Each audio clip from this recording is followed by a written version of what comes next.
दोस्तों हर जगह वॉर और कुली के कंपैरिजन पे बात हो रही है। 14 अगस्त करीब आती जा रही है और डिस्कशन फैलती जा रही है। मगर हम बात करेंगे बहुत ही मुख्तसर और टू द पॉइंट। बात यह है कि इस फिल्म का कंपटीशन है कहाँ? इस फिल्म का कंपटीशन किसी एक सर्किट में नहीं है। ये जब तक है जहाँ और सन ऑफ सरदार या दिलवाले और बाजीराव मस्तानी जैसा क्लैश नहीं है, जहाँ सिर्फ हिंदी सर्किट में क्लैश था।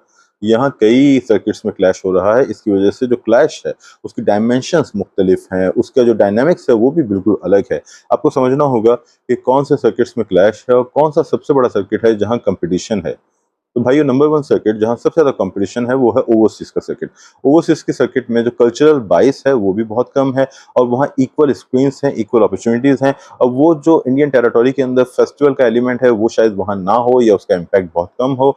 तो हम कह सकते हैं कि दोनों फिल्म्स के पास वहाँ इक्वल चांस है। अगर आप इक्वल चांस के लेवल पे देखें तो ऐसा लगता है कि कुली वॉर से बहुत आगे है। यानी समझ लीजिए कि अगर वॉर के 200 टिकट्स बिके हैं तो कुली के 1200 टिकट्स बिक चुके हैं। जी हाँ, अगर 200 टिकट्स बिकते हैं वॉर के तो कुली के 1200 टिकट्स बिक चुके हैं। हो सकता है जब डेट ऑफ रिलीज करीब आए तो ये जो रेशो है वो कुछ चेंज हो, मगर फिलहाल तो यही रेशो है। तो ओवरसीज जो सबसे बड़ा ग्राउंड है वहां पे कुली क्लियरली जीत रही है।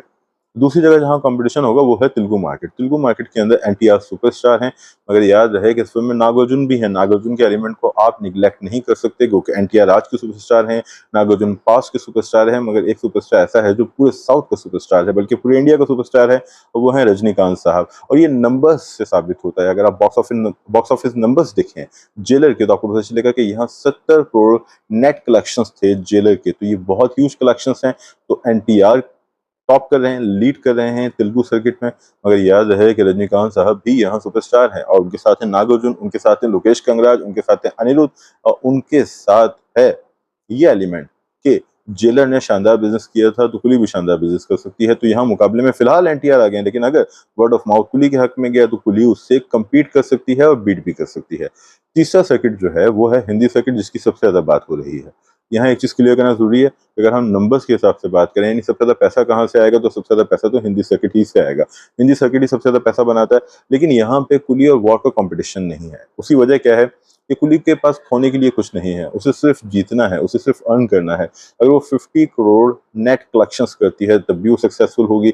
55 करती है, 60 करती है, 65 करती है, और अगर वो 70-80 तक जाती है तो लोग बोलेंगे शानदार, क्या आप जीत चुके हो। उसका सबब यह है, उसका रीजन यह है कि यहाँ इनके ऊपर कोई बर्डन नहीं है। रजनीकांत साहब पे कोई बर्डन नहीं है।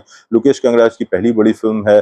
सारे स्टार्स जो हैं वो बेसिकली साउथ से हैं। आमिर खान साहब का कैमियो जरूर है, उन्हीं की वजह से कुछ स्क्रीन के नंबर्स बड़े भी हैं, जिसकी वजह से जो वॉर है ये गर्मा गर्म हो गई है।